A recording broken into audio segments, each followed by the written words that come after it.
Sex, survival, scandal.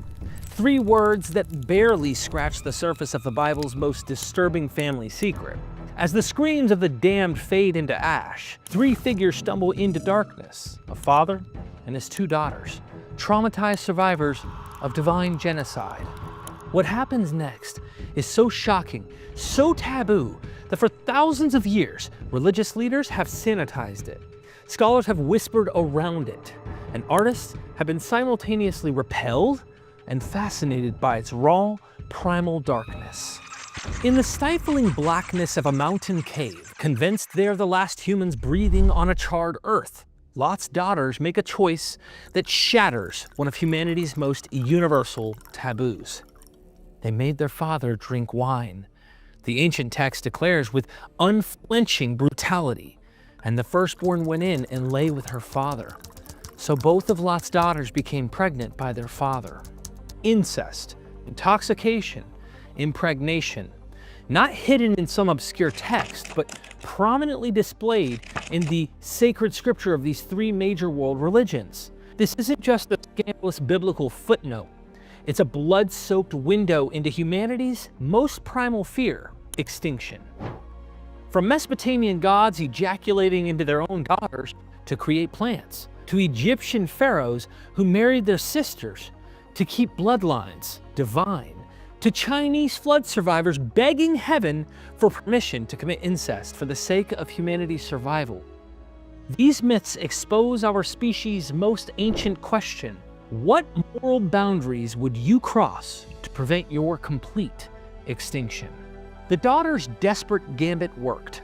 Two sons were born, Moab and Ben-Ami, whose descendants would become entire nations that shaped biblical history.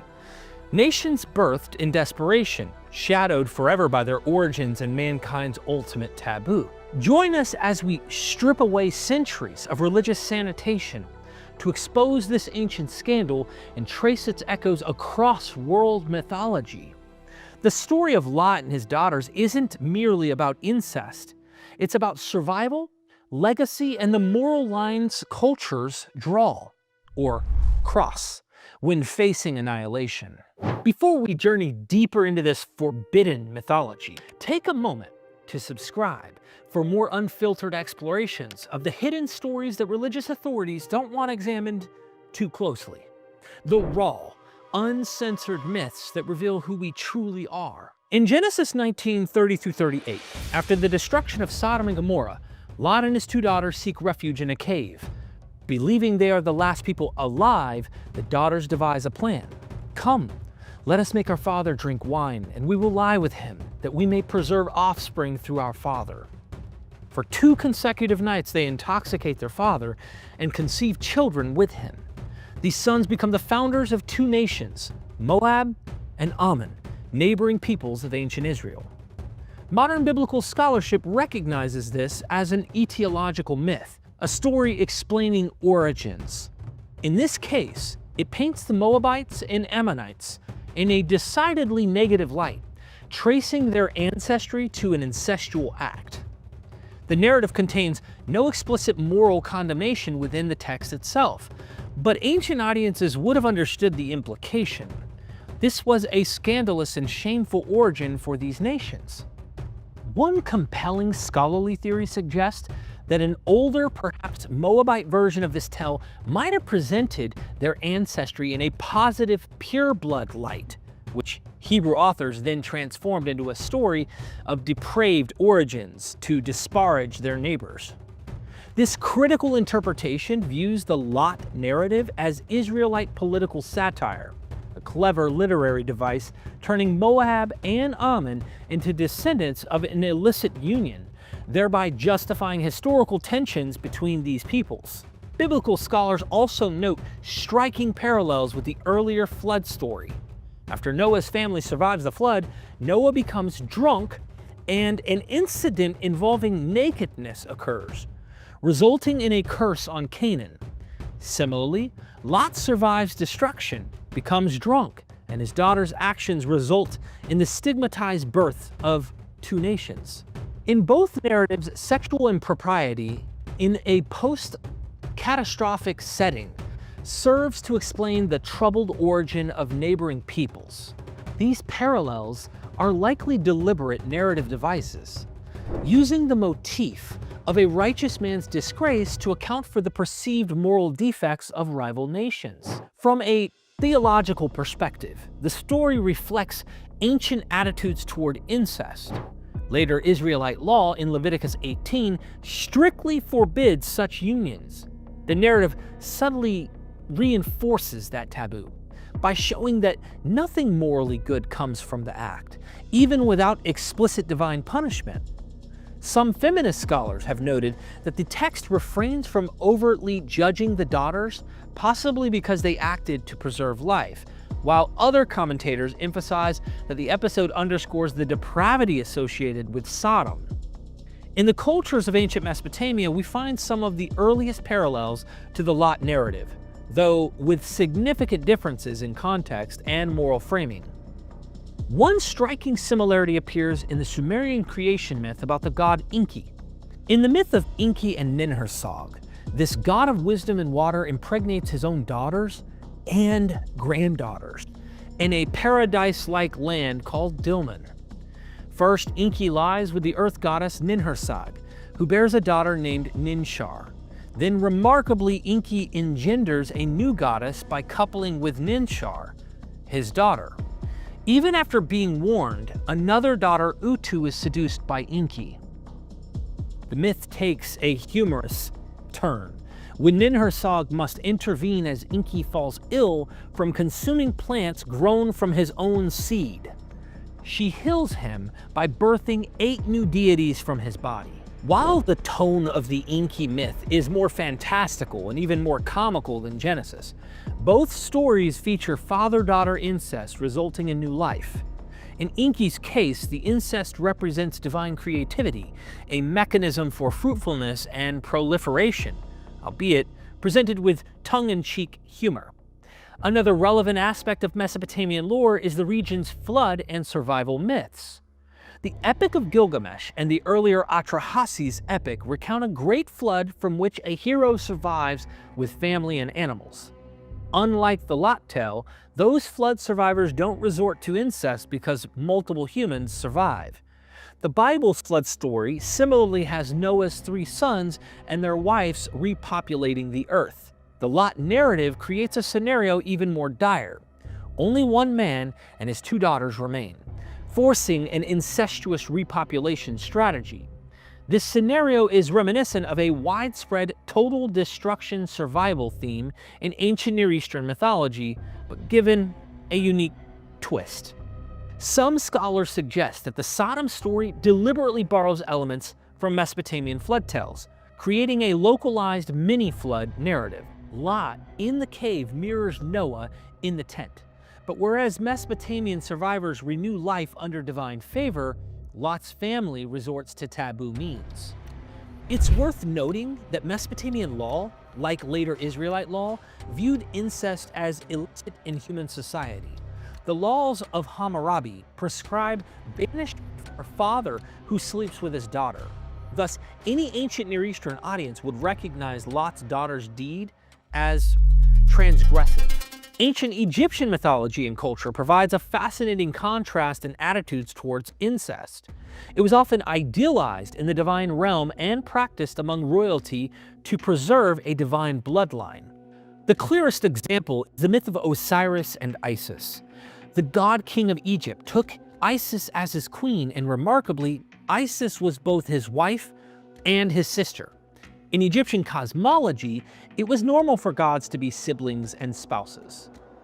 Another divine sibling pair, Shu and Tefnut, children of the creator Atum, and their children Geb, earth, and Nut, sky, further illustrate how the divine family tree folds back on itself. The sibling marriage of Osiris and Isis wasn't just mythological, it was mirrored in actual Egyptian royal practice. Pharaohs considered living gods often married their sisters to emulate the divine pattern and maintain the purity of royal lineage. Rulers in certain dynasties, particularly during the Ptolemaic period, routinely took siblings as royal spouses. In rare cases, pharaohs even married their own daughters. This practice was rooted in the belief that the royal family possessed divine ancestry. By incestually intermarrying, they maintained the creative potency and legitimacy given by the gods. Despite this acceptance of royal incest, Egyptian narratives don't showcase father-daughter incest in the same way as the Lot story. There's no direct Egyptian myth of a god who repopulates the world with his daughters after a catastrophe. However, the theme of extraordinary creation is present in Egyptian thought, notably in the god Atum's self-creation and the concept of divine birth of kings, where a god impregnates a queen. Contrast is striking. In Egypt, incest symbolized continuity of divine order, whereas in Genesis, it replicates degeneracy or abnormal circumstances. The story relocates the incest motif from the lofty realm of gods and kings to the dirt of a cave, perhaps deliberately to underscore that the Moabites and Ammonites lacked the divine sanction that Egyptian royal incest carried. Moving to the Greek world, we find several myths that echo the themes of incest and survival, though usually treated as tragic or problematic rather than divinely sanctioned. A striking parallel to the father-daughter incest motif is the myth of Myrrha, also called Smyrna. Cursed by Aphrodite with an unnatural lust for her own father, Myrrha deceives King Cinyras into sleeping with her by disguising herself in darkness. When he discovers the truth, the horrified father tries to kill his daughter, but the god transforms Myrrha into a myrrh tree. From that tree is born Adonis, the famously beautiful youth, whose beauty captivates even goddesses. Like Lot's daughters, Myrrha initiates intercourse with her unwitting father and conceives a child. Yet the motivations differ dramatically. Myrrha acts from cursed desire, while Lot's daughters act from perceived necessity, and the Greek myth emphasizes the tragic consequences, whereas Genesis focuses on the nation-founding outcome. Another relevant Greek mythic theme is repopulation after world catastrophe. The story of Deucalion and Pyrrha, sole survivors of a flood sent by Zeus, presents a creative alternative to incest. Landing on Mount Parnassus after the flood, this married couple consults an oracle about repopulating the desolated earth. The oracle cryptically tells them to throw the bones of your mother behind you. Interpreting mother as Mother Earth and bones as stones, they cast rocks over their shoulders. Miraculously, the stones transform into new people. Those Deucalion threw became men, and those Pyrrha threw became women. This stands in sharp contrast to Lot's daughters, who assume no divine intervention is forthcoming and take matters into their own hands. Where Genesis portrays a naturalistic approach, Greek myth offers a miraculous solution that sidesteps the incest taboo. Greek mythology includes other instances of incestuous relationships among mortals, nearly always with dire consequences. The tragic tale of Oedipus, who unwittingly kills his father and marries his mother, Jocasta, brings plague upon Thebes when the truth is revealed. These Greek myths use incest as the ultimate pollution, miasma, drawing divine wrath. Similarly, the Lot story results in lineages, Moabites and Ammonites, that Israel perceived as tainted or illegitimate. The key difference: Greek tradition tends to frame incest as a tragic destiny, whereas Genesis presents Lot's incest as a family event with long-term national repercussions. In ancient Persian, Iranian tradition, particularly as perceived in Zoroastrian text, we encounter perhaps the most radical departure from the incest taboo. Zoroastrian cosmology developed the concept of exwedota, meaning next of kin marriage, which included brother, sister, and even parent-child unions, as a sacred duty in certain contexts. According to Iranian myths, the first human beings were either a pair named Mashya and Mashyain, or a primordial man named Yima, or Jamshid, and others. Later, Pahlavi literature explicitly states that the continuation of the human race required an incestuous union. This stands in stark contrast to the Indian Vedic view, In a Vedic hymn, Rigveda 10:10, the primordial twins Yama and Yami debate the necessity of incest. Yami urges her brother that they, as the first siblings, should unite to propagate humanity, but Yama firmly refuses, citing moral and natural law. The scholar Michael Witzel summarizes this cultural divide. In the Rig Veda, Yami tries to seduce Yama to produce children, but he refuses. In Iran, however, brother-sister incest was sanctioned. How does this relate to the Lot narrative? In theory, an ancient Persian might have interpreted the story less negatively, perhaps as an act of necessary exequatur to preserve human life. There's a hint of such cosmic thinking in the daughter's words. There is no man on earth to come into us after the manner of all the world, implying a world rebuilding perspective. Yet the outcome in Genesis, two rival nations often hostile to Israel, suggests the Hebrew author did not view the act as pious or ideal.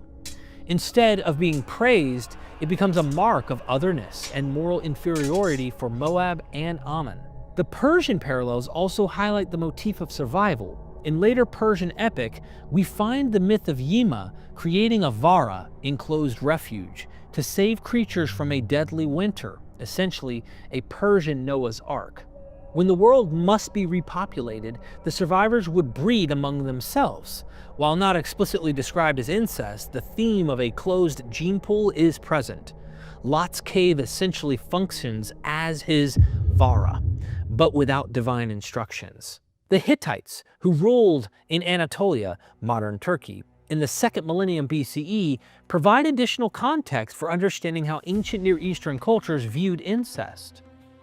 While no Hittite myth directly parallels Lot's daughters, Hittite laws are explicit about incest prohibitions. The Hittite Law Code 189 states plainly, if a man has sexual relations with his own mother, it is an unpermitted sexual pairing. If a man has sexual relations with his daughter, it is an unpermitted sexual pairing. Parent-child sexual relations were forbidden, on pain of death or exile in Hittite society. This aligns with the general moral climate throughout the ancient Near East. Incest was strongly taboo in real life. The story of Lot would have been seen as shocking to a Hittite audience as to anyone else. Interestingly, Hittite and Hurrian mythology did include stories of unusual reproduction among the gods. In the Hurrian Kumarbi cycle, the god Kumarbi bites off his father's genitals and becomes pregnant with several deities, a bizarre inversion of normal procreation. In another episode, Kumarbi impregnates a rock, makes me think of Mithras, which bears the stone giant Ulikumi. While these aren't incest stories, they show a mythic willingness to explore non-normative reproduction in the divine realm. What's striking is that there was no positive sacred incest motif in Hittite culture. Hittite literature and ritual text emphasize purity and avoiding taboo. A Hittite would likely interpret the Lot story as an extraordinary tale of how two foreign peoples originated from a heinous act. Some scholars have suggested the Lot story functions as a mythic insult toward Moabites and Ammonites, similar to how many cultures create origin myths that denigrated their enemies. The theme of near extinction and world repopulation through incest or quasi-incestuous unions appears in various Eastern and Asian mythologies as well. In ancient India, early myth addressed this dilemma through the figures of Yama and his twin sister Yami. A Vedic hymn portrays Yami imploring Yama to lie with her to generate offspring, arguing the world is empty. We must act for the sake of humanity. Yama, however, firmly refuses. Later Hindu mythology contains an even more explicit incestuous episode involving the creator god Brahma. He creates a female deity, in some accounts Saravasti, called his daughter, and becomes enamored with her beauty. When he chases her with lust, other gods rebuke and punish him, clearly condemning father-daughter incest. Chinese mythology provides a striking parallel in the story of Fuxi and Nua. This brother-sister pair are often depicted as the only survivors of a great flood or as primordial beings in a newly made world. According to legend, after a devastating flood, Fuxi and Nuwa found themselves alone and charged with repopulating the world. Initially ashamed at the prospect of incestuous union, they prayed for a sign from heaven. When they set fires on two separate mountain peaks, the smoke trails miraculously joined, indicating divine approval for their marriage. In another version, rather than physically copulate, Fuxi and Nuwa molded human figurines from clay and brought them to life through divine power, creating humanity without direct incest. Similarly, in Japanese mythology, the first divine couple, Izanagi and Izanami, are brother and sister who marry and create the islands of Japan and many gods. Their union is portrayed as natural and necessary for creation. Throughout Southeast Asia and the Pacific, we find tales of siblings surviving a flood and later marrying to continue humanity. Often, like in the Chinese story, they seek or receive divine permission, making incest exceptional and not to be repeated outside that context. In light of these, the story of Lot and his daughters can be seen as the Israelite version of a last pair on earth survival tale, but with a significant difference. Unlike the pious Asian examples who receive divine sanction, Lot's daughters act on their own initiative without God's blessing. The tone of Genesis is matter of fact and somewhat somber, lacking any celebration of humanity's salvation. This is because humanity wasn't truly at stake. Only Lot's family line was. His daughters weren't truly the last people alive. They merely perceived their situation that way, or perhaps used it as a pretext. The myth of Lot and his daughters, when viewed alongside these diverse cultural parallels, reveals a fascinating interplay of universal human concerns: survival, continuation, taboo, and moral boundaries. Across civilizations, we see that incest in mythology served as a powerful symbol with dual meanings, either the necessity of cosmic beginnings when no other existed, or the tragedy of moral breakdown when social order collapsed. Cultures choose different narrative solutions to the problem of human continuance after catastrophe. Some invoked divine miracles, Greeks with their stones to people, Chinese with clay figurines. Others permit one-time incest as divinely sanctioned, like Persian and some Asian traditions. The Hebrew Bible's approach is unique. It narrates the incest but attaches a sense of stigma to it. What emerges from the biblical account is a story that functions simultaneously as origin myth and cautionary tale. It explains the existence of neighboring peoples while subtly critiquing them. It acknowledges the desperate human desire to continue one's line while suggesting that without divine guidance, human solutions often go astray.